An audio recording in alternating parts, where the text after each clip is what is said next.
Дай ми уискито, бейби. Знаеш, че го искам, да. Хей, загубеняко.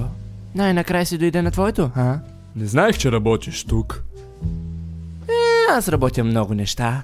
Едно от тях е да съм жена. Аз напуснах. Вау! Имам предвид, щом Аластър вече не е тук, ти нямаш задължението, но... все пак. Този хотел е по-разрушен от нас. Да!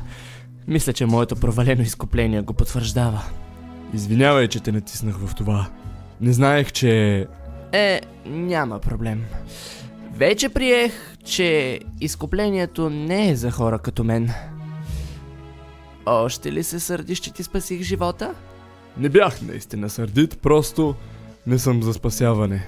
Това тук е каквото съм. Просто тъжен алкохолик в бара. Аз съм секс работник в Роклян, на който обяда му е 3 цигари. За това, че сме ние. Говорейки за друга работа. Имам роля. Ще се видим в хотела до вечера. Не, няма. Да, ще се!